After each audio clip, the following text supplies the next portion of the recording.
Hawaii, 1940. The Hawaiian Islands were still a territory. Sugarcane and pineapple production pushed the local economy, and the population had grown by more than 330,000 since the 1840s due to the plantations importing labor from countries around the world, including Japan. For many Nisei, or children born in Hawaii whose parents immigrated from Japan, life was much simpler than it is today, but not always easier.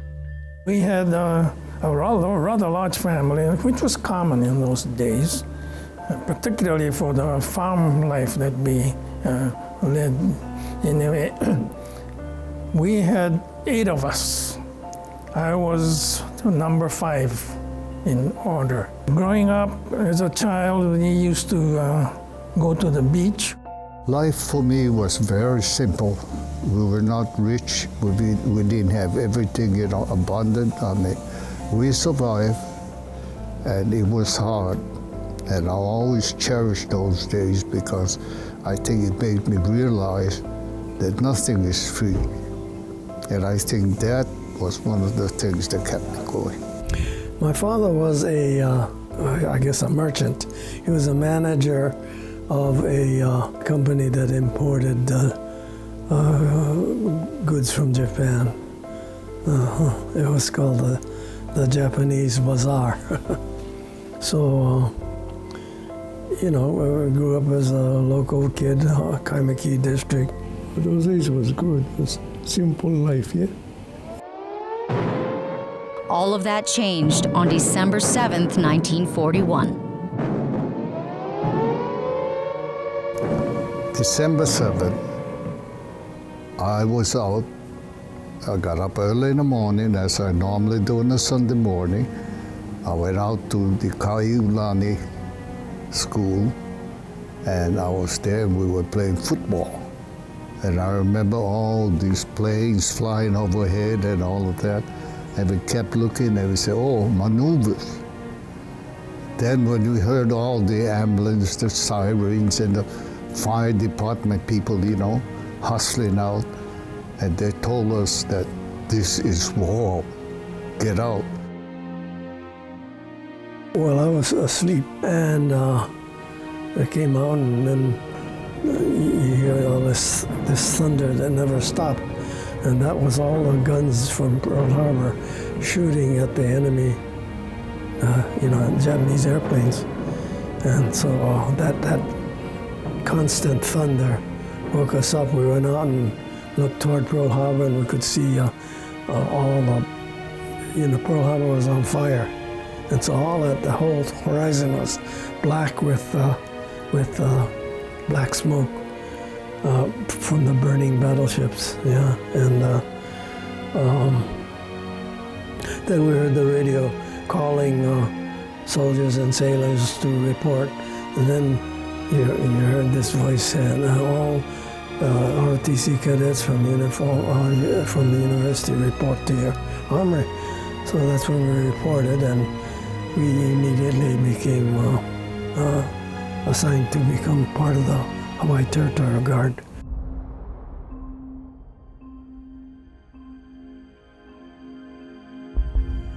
The war had come to Hawaii.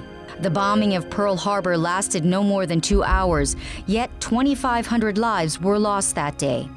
And life for the Japanese living in Hawaii and across the United States would never be the same. It was drastic. You don't know what prejudice is. I mean, overnight they completely changed, and you can see that everybody was angry. It's nationality against nationality. Then after that, when you went out to look for a job, if you're Japanese, no chance. And if you got a job, you had an ID with a black band surrounding your badge to indicate you're Japanese. And we couldn't enter the port areas and all that. There's so many restrictions. And a lot of the families were broken up. The parents taken to Staten Island, Eva, and all those places. My father was taken to Staten Island. He was a Japanese national. No, he was a Japanese national, and I remember we had Japanese records and Japanese books and all that. We had to burn all of that before the agents came to pick him up, because if they found those documents, we were afraid they may take us into custody. Because Pearl Harbor was attacked by the Japanese, the United States government put AJAs, Americans of Japanese ancestry, and suspect Germans and Italians into internment camps. AJAs who were soldiers in the Territorial Guard were stripped of their duties. When finally they picked out all the Nisei from the Territorial Guard and fired us, discharged us because of our ancestry, because our face looked like the enemy. And the higher-ups in Washington, D.C. then issued this edict or ruling that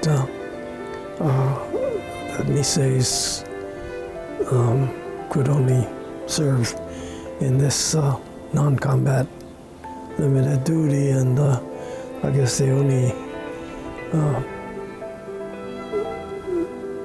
alternative, or what was left, was what became the Volunteer Labor Battalion. And it was called Varsity Victory Volunteers because varsity meant university.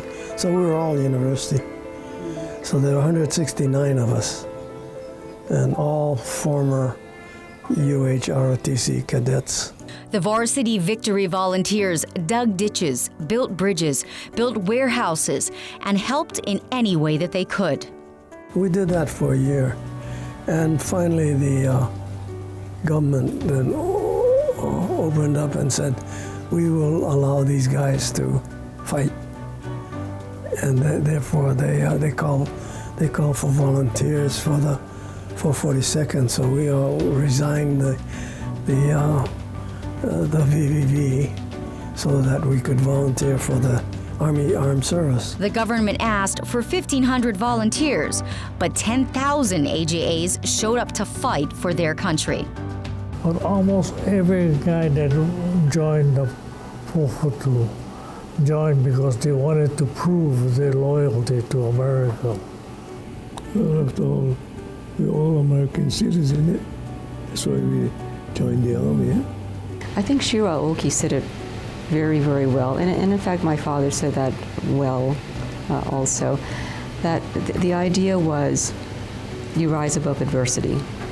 And when you have an opportunity to put your patriotism first, you do that. If your heart is there, you do that.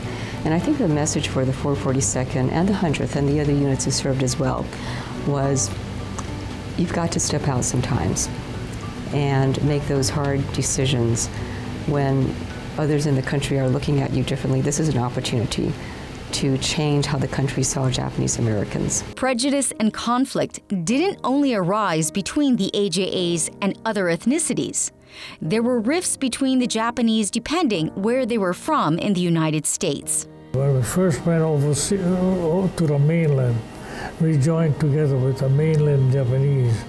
But we were Hawaiians that spoke pidgin English. Those mainland guys spoke perfectly English, and that's why from the very beginning we never got along. We all had fights with the mainland guys all the time. But the story has always been told that once the 442 went over to the relocation camps, and they saw all these Japanese behind barbed wires being guarded by machine guns. Then, after they came back from the relocation centers, we got to be friends with the mainland boys, because the Hawaiian guy said if we had our parents behind, well, why would we have volunteered for the labor? So that was a good thing for the mainland guys and for the 442 anyhow, because we became a unit then. The soldiers of the 442nd Regimental Combat Team, the 100th Infantry Battalion, and the Military Intelligence Service fought throughout Europe. They fought valiantly for their country and for one another. We were very close because we all local boys. I was lucky to be in that battalion because they know what to do, and I just got to follow them. Though many of the soldiers do have fond memories, they haven't forgotten the horrors of war. What I remember is our bodies getting killed. That's the bad part. War is good as well, but we were done nothing else that we could do. World War II ended in 1945, but the war and the choices made by the brave who chose to fight have hugely impacted our local culture and society. I changed to the extent that I came back with what knowledge I had and where I had age beyond my age. Those of us that survived, we had opportunities that we would never have. As I said, Senator Inoue, Spaki Matsunaga, Yoshinaga, Epable, Akaka, and Hiram Fong. I think the war really opened doors that I don't think any one of us ever dreamt that we would have that kind of opportunity. I had my opportunity. What the veterans accomplished after the war here is to basically develop the state of Hawaii. So when you really look at it, I've told this to many people that I wouldn't be where I am today in Hawaii and in the society. I think if it wasn't for my father and all the veterans who went to war and basically came back and helped to shape our state. I think that there were normal, regular people just like you and me, but they came into young adulthood at a very unique time in history, and they made choices to help create history. They weren't thinking that at the time, but they in fact did change, I think to some degree, the history, at least part of the history, the wartime history of this country.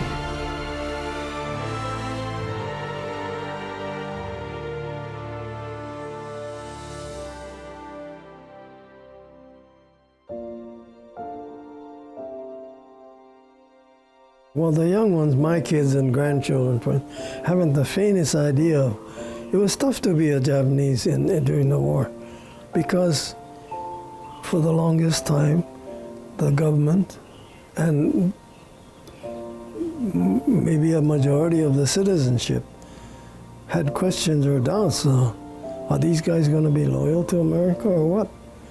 And it was only until, these, let's see, there was a total of 719 killed in action, Niseis killed in action. And what better proof do you have than give up your life for your country? And so when they began to see all those white crosses with Japanese names, then the country and the people began to say, oh, these guys are part of us. They're dying for their country.